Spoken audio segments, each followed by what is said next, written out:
Yo, what's up, everybody? Hey, thank y'all for tuning in to another episode of KaneSaid. Man, y'all know my slogan, man. The fame is free, but the grind costs, man. So this episode's, man, based on entrepreneurs, business owners who went through the grind to get where they at, man, and to be visionary and continue going. Today's guest is my dog, my homie. It's my partner now, man. So I'm so glad to have my boy here, man. How you doing? What's going on? Man, come on, let the people know who you are, baby. I'm Ryan Gatens, owner and provider of UrgenCare on West Point Road in LaGrange, Georgia. Yes, sir. Yes, sir. How you been, man? Man, we've been good. It's been busy. Everybody knows the elephant in the room has been COVID. It's Yeah, COVID season, yeah, so yeah. we've just been trying to stay on track and keep our head above water, so to speak. Right, right. With COVID season. So, Right. So Ryan, okay, man, give us a story, man. How did you, get into the medical field? What is something that you want to do as a youngster, or like, talk to us about that. So, growing up, even at an early age, I always knew, it's kind of cliche to say it this way, but helping people in some form or fashion would be my niche. It would be my calling. Yeah.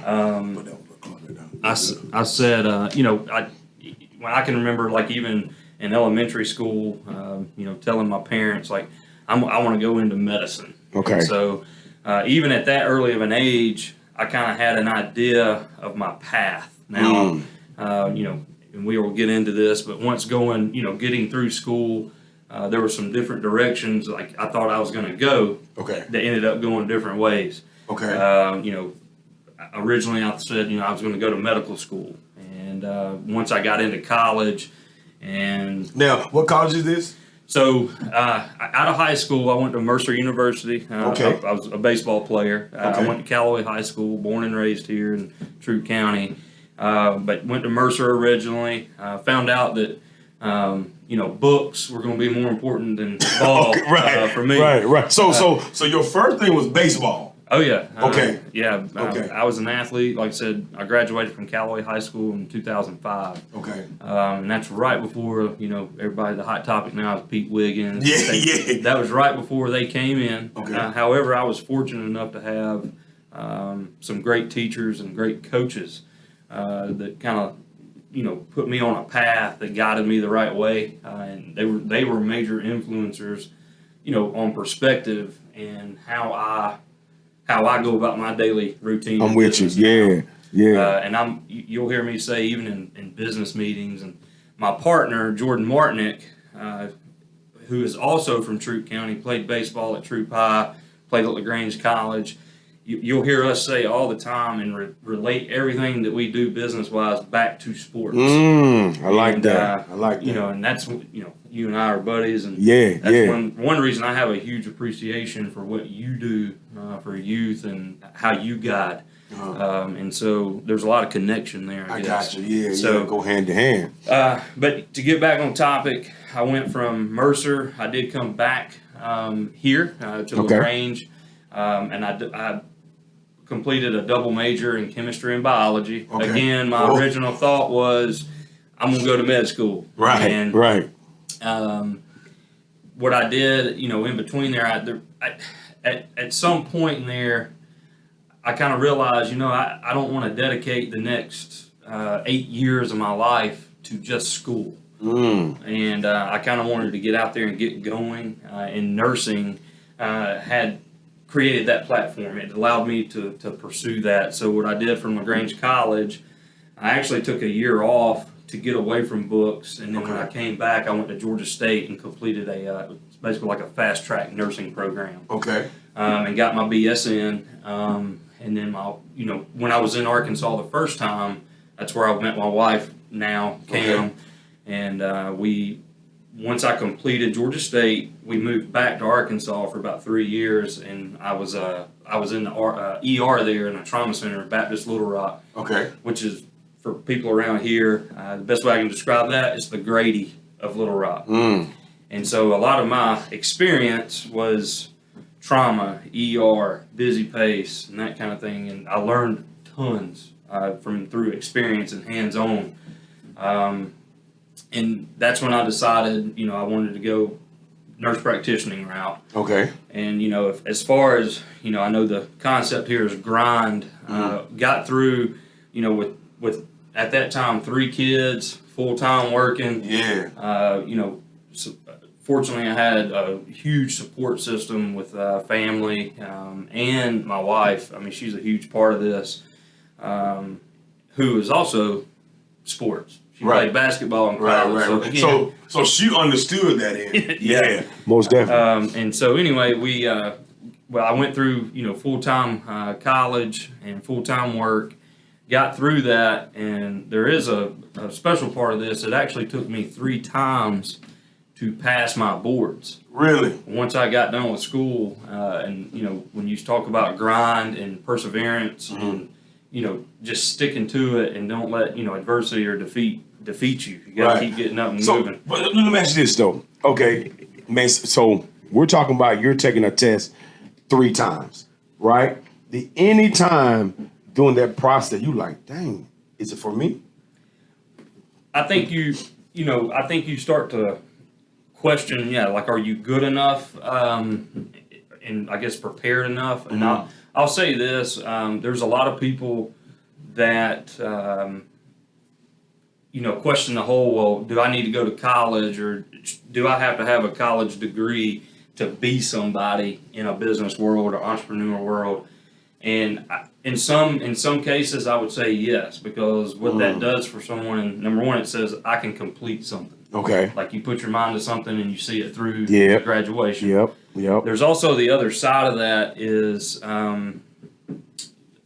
just from a determination standpoint, because there's going to be some things that you're uncomfortable with in college and going through those experiences. Right. And in my mind, you got to get a little uncomfortable to grow. I like that. And so, I like that. For me, standardized testing was uncomfortable. And so, obviously, state boards are a type of standardized testing. And, and here I go again, I'm going to relate it back to sports. Like, I grew up a small guy. And so, however, from a determination standpoint, I knew that just meant I had to work hard. You got to go harder. And there's one thing that will not happen. No one will outwork me. And I don't care if that's sports. I don't care if that's business. I don't care if that's being a dad. Like, you got to, in my mind, you take that mentality into whatever you want to be good at. And if you don't want to be good at it, you're not going to take that mentality. Right. So that kind of tells on you a little bit. And it's real important to prioritize, in my opinion, who you are. Okay. You got to know you. You got to know. You got to know your limitations. Right. And I think college and that platform tells on you a little bit. Like, it allows you to grow who you are and figure out who you are a little bit. Okay. And I ain't saying that college has to happen. Yeah. I think everybody has different experiences, and they come from different, all walks of life. Right. And so. Right. But there again, those walks of life give you experience. End of the day. And, experience over textbook any day. Whoa. And so it's crazy you say that, man, because even here, man, at my facility, you know what I'm saying? Yes, all my trainers certified, but the biggest teacher is them actually doing it. Yeah. You know what I'm saying? That's like I said, that experience, that and going through the fire. And 2, now, what we do now, and I know I get off track a little bit. You're right. Keep rolling. Once I completed my nurse practitioning degree, I came back here to LaGrange, which, again, hometown. I did work on the south side of Atlanta at South Fulton. Okay. And then I started in the ER here at West Georgia, Wellstar, West Georgia, and I was there for about 2.5 years. And I always knew that doing my own thing was the end game. And I also think that's important because as I was going through school, even before nursing, I was always in the ER. I started as a registration clerk, taking insurances in the ER. Yeah. That turned into me being a CNA or med tech in the ER, and then I was a nurse in the ER. So I worked my way up through the ranks.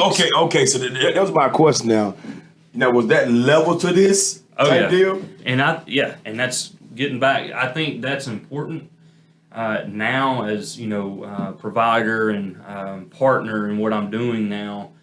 there's nothing that I would ask somebody to do that I've never done. And even now, like if there's a piece of trash on the floor, I'm gonna pick that trash up. I'm not gonna go say. Well, that's a leader though. That's a leader. I like that. I like that. And but I'm gonna break you though. Okay. Now, so I'm gonna back up a little bit. Okay. So when you pass that test, you know what I'm saying? Let's talk about the emotion behind that. You know, when you pass it, where you're like, I passed it, or you're like, yo, it's time to go now. So once I failed that first time, you know, I can remember days where I would sit. My wife Cam, we had like this mural of pictures on the wall of our kids and family, and I can remember sitting at the dining room table, which was the room it was in, and I would have to look at those pictures while I'd have my stuff out on the table and say, that's the reason. Like, motivation. So there was different. I love it. Yeah, there was different types of motivation, and again, I would do that back in. I would put notes on the mirrors back in baseball years. Yeah. Like waking up to them and look at that motivation that I put on there the night before and say, this is what I'm doing it for. Wow. And not even myself is going to tell me I can't do something. Yeah. And so there's definitely things that you got to do to stay motivated. And I think a big part of that is making sure what you're doing is a calling, and making sure that it doesn't even feel like work. And so for me, again, taking care of people and just doing right by people is that calling. And I know that's a big umbrella. It just so happens that medicine is the niche. But the overall calling is making sure community's taken care of. Oh, I dig that. So Ryan, man, so let's talk about, you know what I'm saying, the mental part of what you do. You know what I mean? We're going to go further and you know, talk about you currently. But man, let's talk about the mental part of you being in the ER. You know what I'm saying? How did you cope with that? You know what I mean? What did that do for you? 'Cause I'm sure you probably seen stuff, heard stuff. Yeah, so ER, it's a fast-paced environment, which is what I kind of thrive in. I've never been slow speed, so to speak. Yeah. So, there was times where, back in Arkansas, I was pulling 20 shifts a month, 12-hour shifts. But I also became a leader there as a charge nurse. Okay. And so there was a ton, again, of experience that you take away from that. And then also in that environment, you get to see all walks of life. What I call, from an economical status, from religious status, race status, you name it, you're going to see it come through that ER. And I think you start to form an appreciation for, different aspects of people. And I'm real big on making sure that it doesn't matter where you're from, who you are, what you claim to be. Right. Like my objective is to take care of you. Okay. And then those relationships that you form hopefully start to branch out. And, it's a two-lane highway there. All right. There's a mutual respect gained. And again, that doesn't always mean I have to agree with the situation you're in or how you got there. Yeah. But you still got to take care of it. We're going to see you through it. Right. So. Right. So okay, now. Okay, so you passed the exam. Okay, so then you guys moved to Georgia, correct? Yeah, we moved back to Georgia, and I guess I could take this even back a little further. Okay, take it there. Because this is about adversity more than anything. So. Between when I graduated from Georgia State, you have to take a state exam to be an RN. Okay. Okay. And so from Georgia to Arkansas, basically my paperwork to even be able to test, there was a mix-up. Okay. And this all came out in the end, but essentially my Social Security number got put in one number wrong in the state of Arkansas, and it actually made it look like I had a criminal background. Okay, so all right, I'm just basically sitting here waiting. Remember, I got a family of three, and we're young. Cam's doing full-time job, and it was not all roses. Right. So I had to find work, and fortunately, my uncle, he actually is a boss, essentially like a manager. It's called like a rigging company where they basically break down industrial plants, all the machinery, and then they take that plant and they move it to a different location and set it all back up, which is far away from the world, obviously, that I've been studying and going into. But you gotta provide. I mean, whatever it is, you gotta do it. So, fortunately, he took me on, and I'm traveling now, like going to different places, and just down in the trenches type work. Yeah. And for 6 months, here I am. I have 3 degrees: chemistry, biology, and all bachelor degrees, nursing. And I'm kind of getting kicked back and forth at the state level with my paperwork. Yeah. And when I say, you start to form an appreciation for other aspects of life when you start going into that. And I'm talking about welding, grinding, grouting, like straight industrial work. Wow. So you're out there in the mud getting it. Yeah. And again, long days. Go get in at 5, leave at 7, wake up, do it again.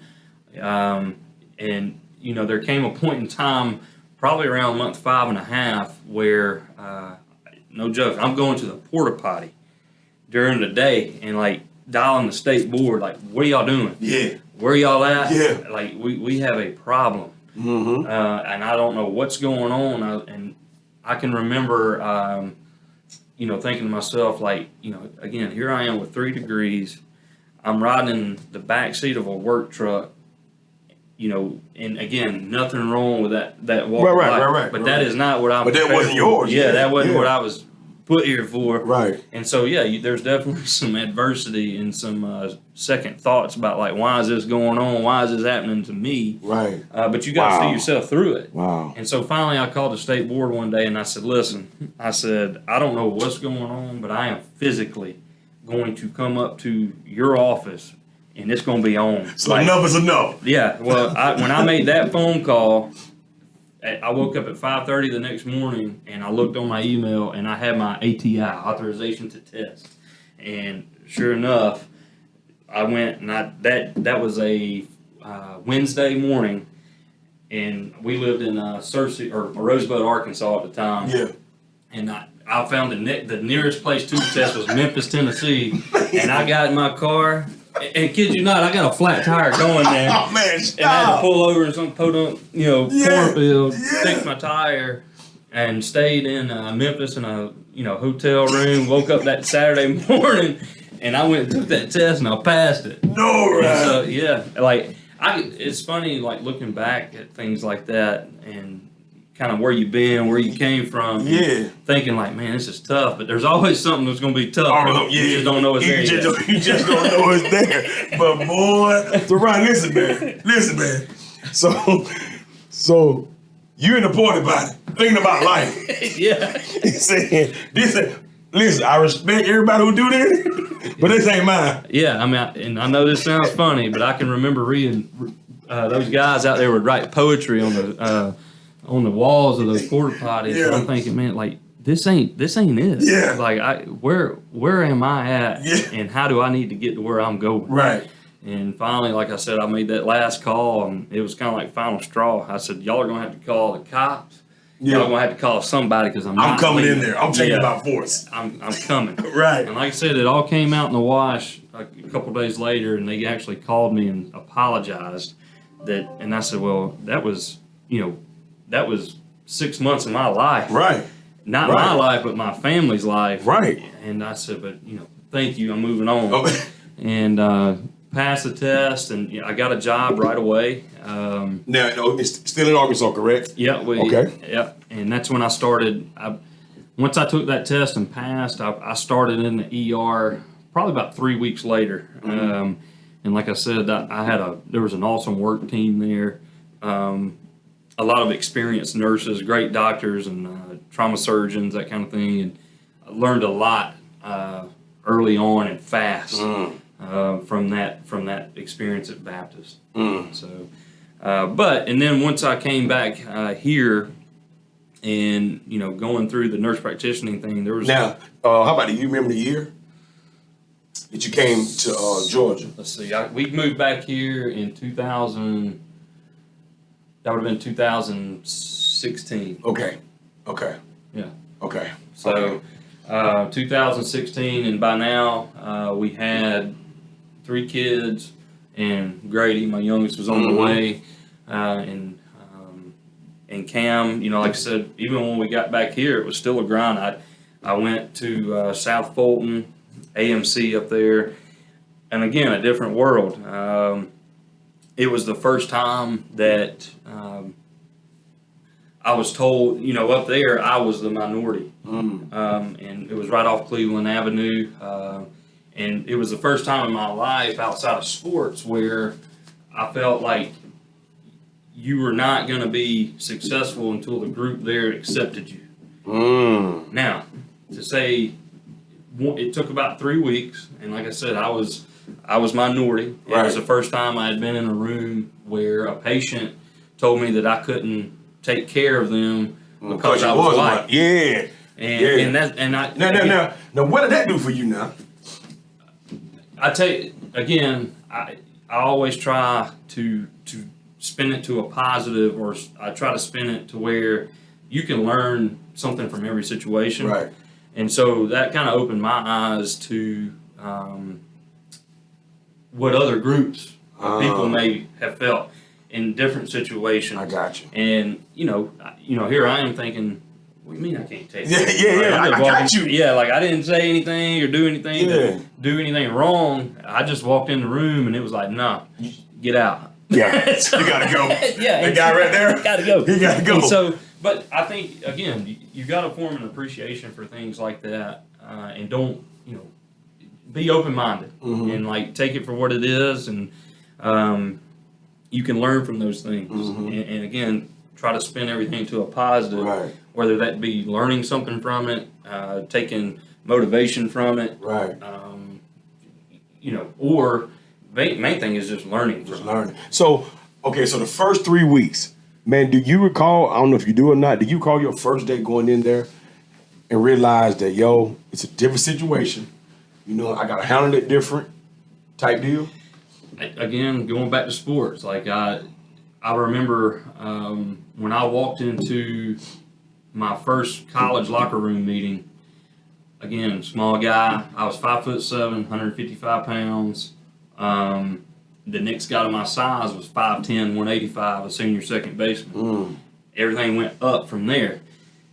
I learned then, like, basically, you just shut your mouth and you go to work and you lead, you prove by example. Let your work prove it. Right.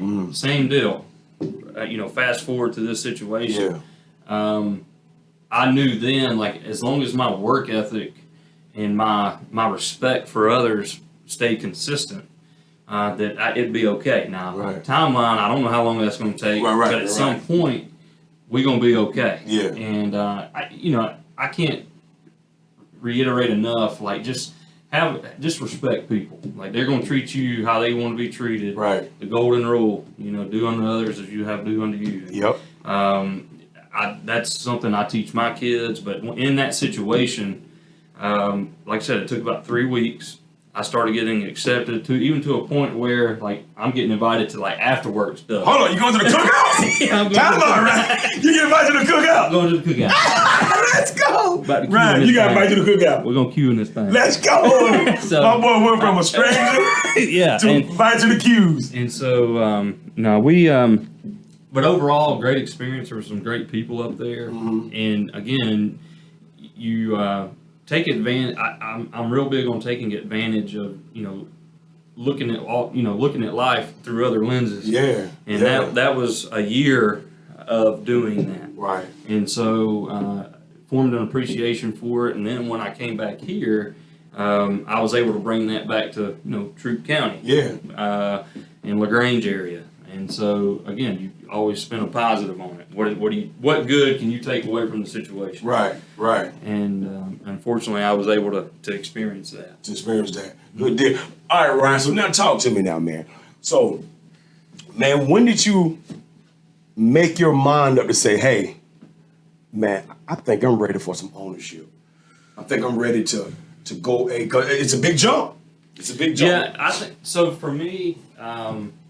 like I said, I always knew that I wanted to do my own thing. Okay. And also, I knew my limitations. I knew that I needed a little help, and so that's where Jordan Martinick came in. Mm-hmm. He was a PA in the ER, and he had been there for about a year. But he and I are pretty much the same. He's actually a couple years younger than me. Mm-hmm. But there was a lot of similarities because of sports and that kind of background, a lot of drive and it's just determination. And so I don't think there was ever a point where I was like, all right, I'm going to do this thing. There was a point where I got tired of corporate world telling me when and what I was going to do. Okay. All right. And again, nothing wrong with that. No. I get it, but it's your lane. Yeah. I just knew that I had more to give as far as a community standpoint, and there was a better way to deliver what I wanted to do. Okay. And to reach more people on my own time and and when I wanted to do it. Right. And so fortunately, when I approached Jordan, I said, look, man, I think we can do this. I think we can, branch out and do an urgent care in LaGrange, Georgia. And I said, I think it'll go over well. And I said, I just used stories, and you can call them complaints or inconsistencies or lack of resource that I would hear throughout the ER from the patients, and I just talk to them. Right. I mean, that's all you got to do to know what someone needs. Talk to them and listen. Right. And there was enough of that there. As seeing the patients there, that I said this is going to work. Right. And you got to, once you make that step and you say, okay, this can happen. At that point, it's just go. You just go. If I had to give like a piece of advice on it, a lot of people just hesitate, and they talk about what they want to do, and they never do it.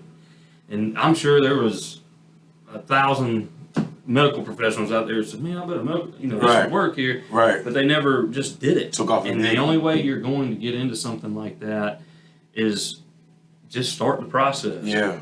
And then once you get into the process, obviously that end goal is always there. You can always see it, but you got to start to really enjoy the process. Right. Again, goes back to sports. Like, you going to win a world championship, or you going to, signing day, that don't happen on signing day. Right. There's a grind behind that. Yeah, a lot. And a lot of people don't want that.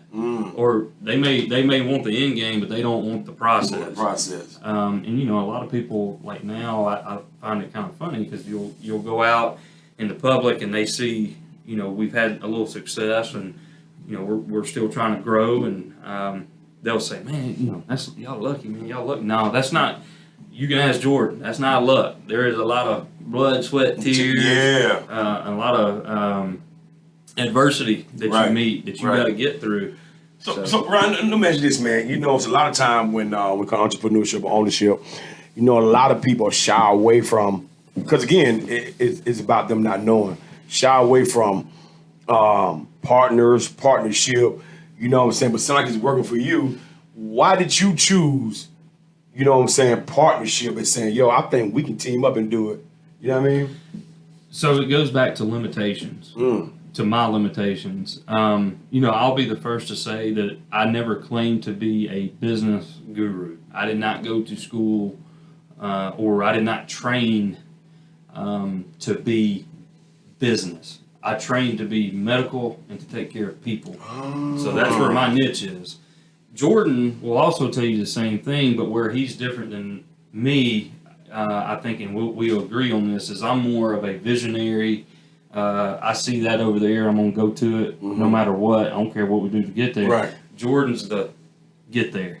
I mean, he's the I's dotted, cross your T's. The implementation, like he implement those stuff. Yeah, and he's good at that. Wow.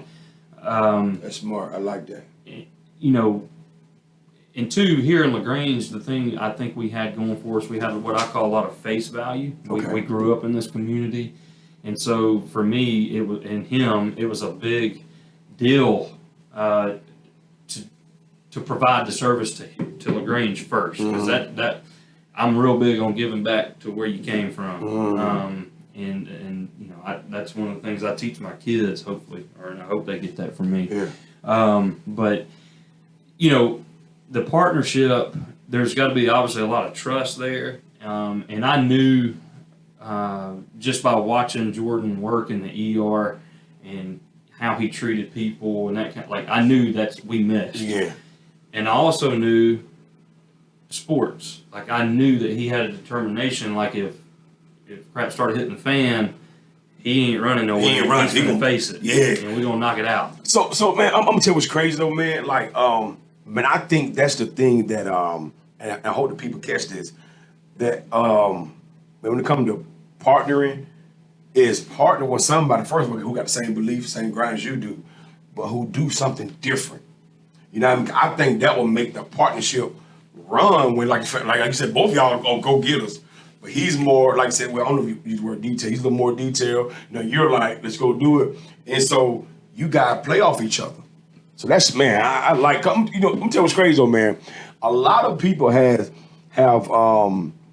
asked to partner with my business, but it's just like me. You feel me? So I knew just like me, we just gonna be, you know what I mean? So Right. no, man. So I like that, man. So for everybody who's listening, make sure you understand that if you're going into a partnership, it's important for them to have a total different gift, maybe, Yeah. or skill. You know what I'm saying? Than you. I like that, Ryan. And you know, and I think there's a commonality between the end game. And like, you know, before we, you know, launched or even got this thing going, we sat down and we spoke about, you know, are we just trying to have one? Are we trying to have, like, what's your end game as opposed to my end game? And that mattered in the beginning because it was equivalent. Right. There was no, well, I just want to do this and stay local. I mean, there's a bigger dream out there for both of us, and the way we're getting to it, and it meshed well. What you're saying, Yeah. Again, he's more detailed day to day, and I'm more. How do we? You know, there's something over there that we can make business out of. How do we get to it? And I'm just like, well, let's just go do it. And then, Right. I think he'll say this. I'm better with relationships. See, okay, so okay. Like So you more upfront. Mm-hmm. I got you. And I think if he were here, he'd probably laugh about this because we talk about this all the time. But I don't have again, it goes back from my experiences and where I've been. You know, I don't have a problem going to any section of this town. Right. And I enjoy that because I have an appreciation for where people come from. Yeah. I like people's stories and Yeah. all I want to do is kind of help that story grow for them or that community or that section of the community, wherever that may be. Like, how can my business help y'all? And so that's what I'm big on. Right. And so, So Ryan, let me ask this, man. So you know what I mean? So you and Joel made a decision, man, to go ahead and, jump forward with it. Man, because you guys built it from the ground, right? Like the building itself. yeah. So, okay, man, as the building process was happening, you know what I mean? Talk about your nerves, man. Because like, you getting close now, baby. You know, I won't go into obviously number detail. Right. But when you sign, we did do a small business loan to get everything started, and when you sign off on that paper, there's some things that really sink in and say, okay, we got to go. Like what you were saying earlier, and I think for me, the biggest, I guess, nervousness was really day one, like just getting the doors open and making sure that people knew we were there.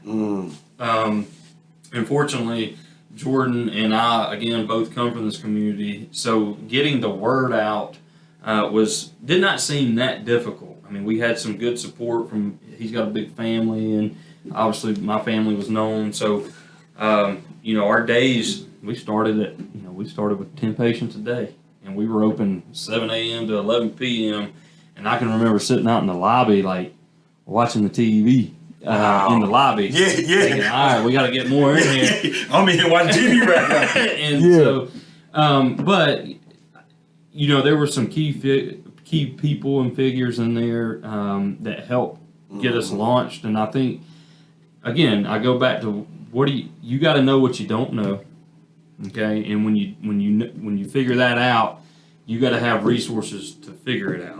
And I think if you're going to go into any entrepreneurship or any new business, you got to have a thirst for knowledge. Wow. For what you do. Like, if you ever get stagnant and just kind of say, well, I'm where I'm going to be and this is it, you probably ain't going far. Yeah. But you got to have a thirst for knowledge. And I think anything, I think the stats are like only 10% of businesses, new startups make it. And to be a part of that 10%, you got to have brain and you got to have motivation and effort. So. Man, let me tell you though, Ryan. So, man, I can remember, man, when you guys, had the ribbon cutting. Take me back to that day. So, and again, when we got done with the ribbon cutting, there's a sense of, being proud. Yeah. And, just even getting to that point. Because like I said, from dirt up, we had got to that point. There was no, building that we had. Man. Why they were building it? Did anytime you ride by and sneak a little peek and see where it was? Oh, every day. I was going to make sure there was workers. Because all I could think about was every day that they ain't working, that's money going out. Yeah. So you roll out like, hold up, see what's going on out here. Yeah, this thing ain't making nothing right now. Yeah. But yeah, we would go by, and Jordan and I were a part of every aspect of it. The construction, the IT, the supplies. I mean, we really dug in. And again, you got to learn and know about what you're doing. Like, and I mean every facet of it. Again, I'm not a big business guy, and I don't claim to be one. But like accounting, and you need to at least know enough to be dangerous. And so, like for instance, people say, well, you can just hire an accountant to do your finances. Well, that accountant still has to talk to you. So if they're going down this line of things, and speaking that foreign language, you got to know the lingo. Yeah. And you're not gonna go play football and not know how to tackle. Right. Like So I think it's important. You got to dive in every day, spend extra hours on it every day if you don't know it, and actually just get a good base of it. Get the base of it. Enjoy the process.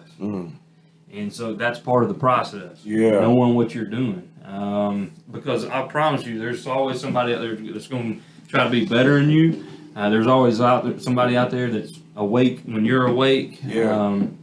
And you gotta grind. Right. Like, you can't let anybody outwork you. Right. And I think that, again, going back to the partnership, is where it's a commonality. Like, we're going to grind. You will not outwork us. Right. And so, and that comes back from, that's just my mentality in anything. And so, but the ribbon cutting, Chamber at the time, we were told that, this was the largest ribbon cutting in people that they had ever had. And so that right there tells you, from a support, but that support didn't start at ribbon cutting. That support came from, along the way, making sure people were involved and letting them know that, hey, we're coming here for a positive thing. Yeah. And it's about Troup County. It's about LaGrange, West Point, Hogansville. And, we had a huge number of people turn out for that. And I think it just ran from there. Right. And for what we do, there's tons of medical things out there, primary care, and there's other urgent cares out there. But every day we talk about quality. What are we going to do to fix quality, whether that's in the care that we give, the wait times that we have, right down to if it's occupational side of medicine, right down to, do these invoices make sense, and are they efficient enough for the managers? Like, it's all about quality and what you provide. Right. And a lot of times now, in the world we live in, the speed at which you can provide it. Right. And so that's a huge thing. And so there's not a day that goes by, even when we're working clinically, that Jordan and I don't look at some aspect of quality, and that's a major component. Even now, we're 2 years will be, might as well call it May 1st of this year. We'll be open 2 years. 2 years. So, okay, let me ask you this, man. So I know you was at a full-time job working in ER, right? Yep. Now, I mean, so when you made a decision, you know what I'm saying, go for that. Because again, now, you know what I'm saying, I want to know, you know, so your wife perspective when you said, hey, I'm finna leave the job and start doing this. Because you know, it's some sacrifices going to happen before stuff pop off at your job, at your new, you know, it's a venture, whatever. How was that conversation with her? So, you know, I think from a family standpoint, if I had, I'm not going to call it a regret, but it's a sacrifice. There's definitely things you give up, and if you are involved with family, you definitely have to have a trust. And I think for Cam, she knows what kind of person I am, and I see things through. And you know, from that standpoint, there was late nights. Like I gave up stuff with kids, and I couldn't always be a part of, you know, the ball games and that kind of thing. Yeah. You know, there'd be times where I'd work a 12-hour shift in the ER, turn around and doing, you know, business plan stuff, or, you know, making sure the construction guys were doing their job, and I'm always on the phone. You know, even now, my phone, I'm always on my phone. And, you know, sometimes it's tough on them, but at the same time, they also know that, you know, I say they, my wife and kids, they can appreciate the end game and where we're trying to go. But yeah, there's no doubt that there is definitely sacrifice, and that's sacrifice in sleep, that's sacrifice in Facebook. There's times where, you know, you just get rid of Facebook, like, and all the phone stuff. You turn your phone upside down and get rid of it because there's stuff to be done that requires more time and effort. And a lot of people don't have that type of discipline. But again, if you don't have that drive, then I would really take a step back as far as entrepreneurship goes, or, you know, starting your own business, and really reflect, is this something I really need to do? Because there's going to be times where you don't go out with the friends, or you don't go to the family gatherings and that kind of thing, because there's things to be done. And so early on, obviously there's more, but that also goes back to every day is the grind and making sure that you stay on top. That you stay on. So okay, Ryan. So man, when you first, now I'm gonna talk numbers, not financial numbers, but just numbers. Like you said, man, when you open them doors, man, you know, using in the lobby yourself. You know what I'm saying? When did you guys start seeing like, yo, okay, now we're starting to do something, y'all. We're starting to do something. So, I would say last December, you know, obviously in medicine. And the ribbon cutting was, what year was that again now? That would have been 2019. 19. And that was right there. It was like the last week of June in 2019 is when we had that. Okay. And so it took a good 6 months because, you know, in medicine you have obviously your 6 seasons, and sometimes it is more seasonal than other industries. So, you know, your flu season normally starts to hit in November. Okay. And usually goes through like March, early March, mid-March. So we knew, and when we opened in the summer, it kind of gave us some time to get our footing, to get systems going, to running properly. You got to worry, you know, in medicine, you worry about insurance companies paying, that kind of thing.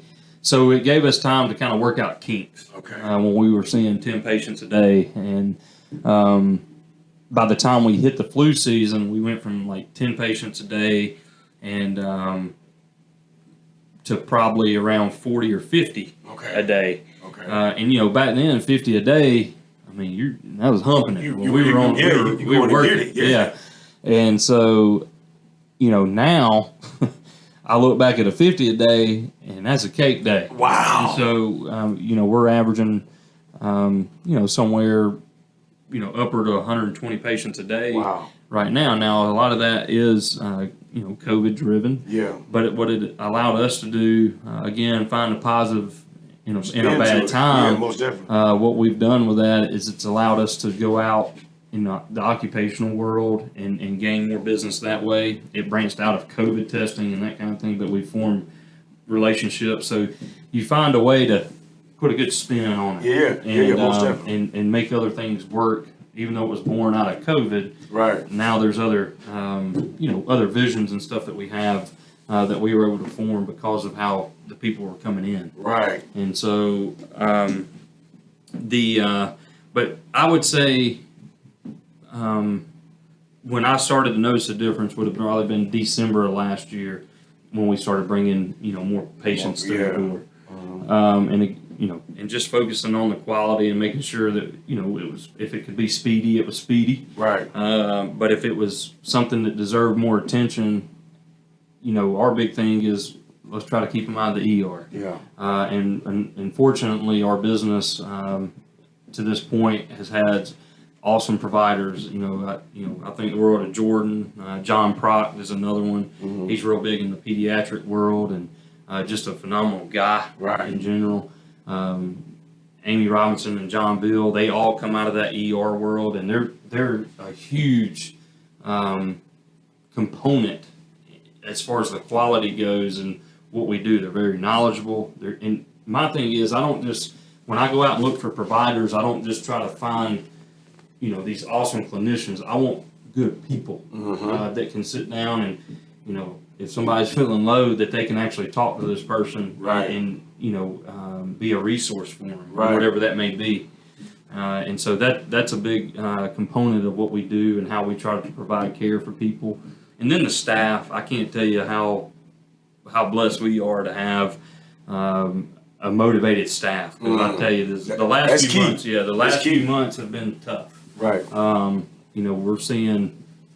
We're in unprecedented times. Right. But unprecedented times calls for unprecedented measures. Right. So you just kind of, your 12-hour days sometimes turns into 12 and a half, 13-hour days. Right. And, I worry about like staff burnout and that kind of thing, but we try to do some things to like help team, that. like break up team building type deal. Right. So Ryan, let me ask you this, man. What's next for Ryan? Well, so because we've kind of springboarded with COVID and we've done well, we are right in the middle of opening clinic number 2. Wow. In Harris County. Okay.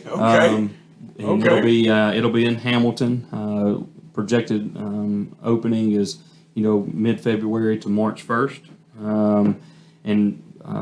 We're excited. With the same about that. team? It'll wow, be the same. that's what's up, man. That's what's up. I think the vision is for this thing to keep growing. Yeah.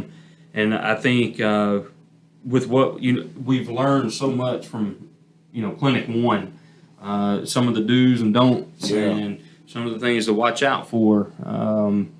I can't reiterate enough that you got to stay hungry for knowledge. You got to always want to learn.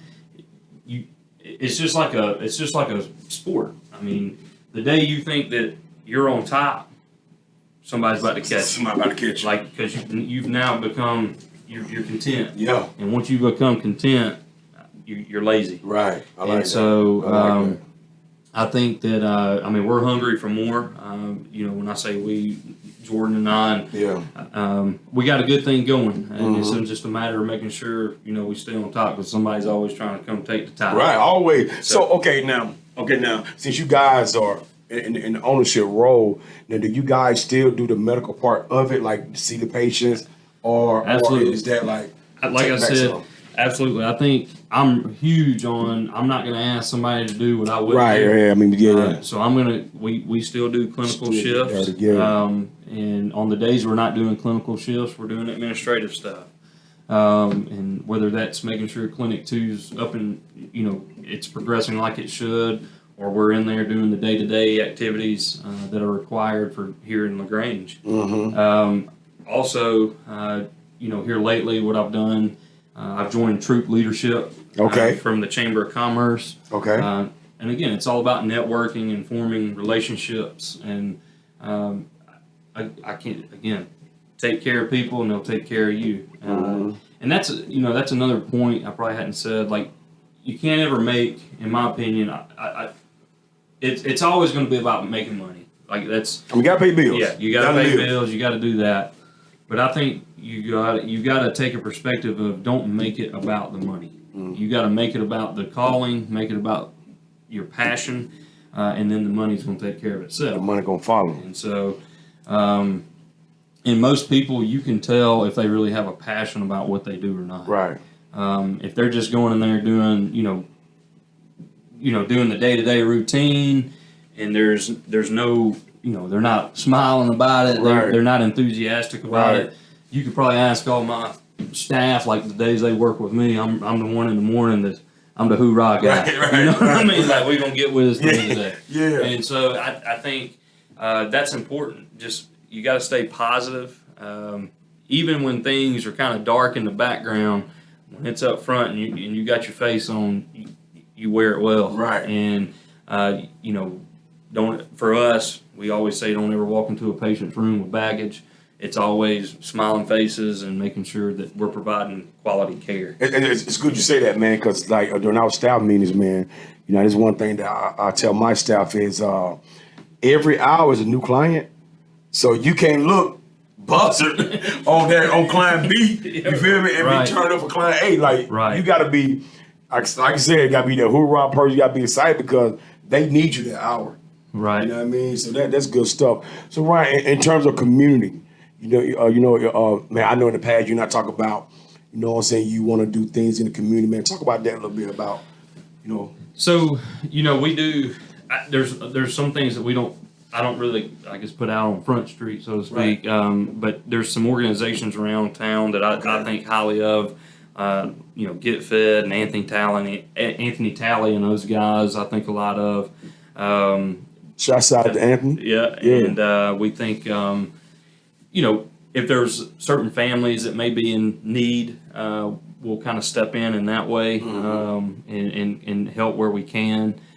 I think that, one thing I would like to kind of get toward is we work close with the housing authority. Okay. If they have like drives or things like that, we try to make ourselves available to be a part of those type events. Your friend, my friend, Mike Fannin, being available. What up, Mike? Shout out to Mike.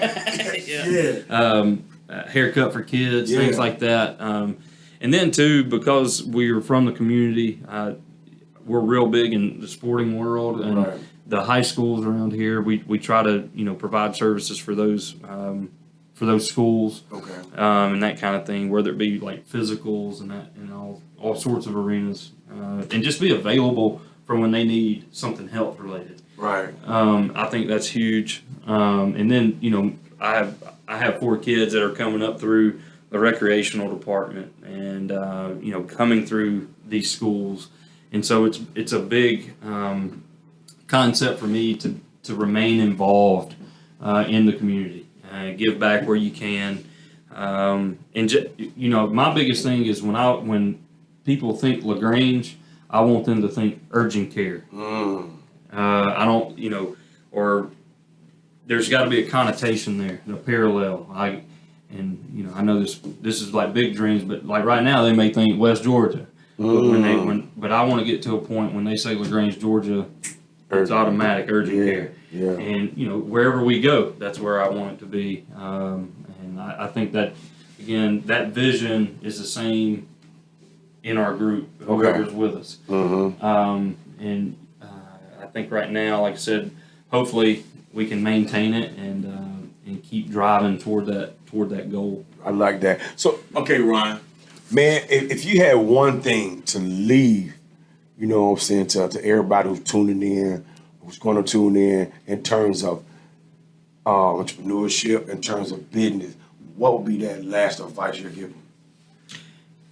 One, and I'm still in this, but one of the people that I guess get motivation from, or I listen to a lot, I read his books, is E.T. Yeah, E.T. the man. Yeah, he's got a little skit where he talks about the guru, and in that skit, he basically talks about him being taken out into the water and the guru dunking his head in the water, and to a point where he can't even breathe, and he brings him back up. And at the end of the day, the moral of the story is you got to succeed as much as you want to breathe. And so I think that drive, it's gotta stay lit. It's got to stay on fire. And what that entails is, again, you gotta stay hungry for knowledge for what you do, and you gotta keep it a passion. And it's about the process. You gotta.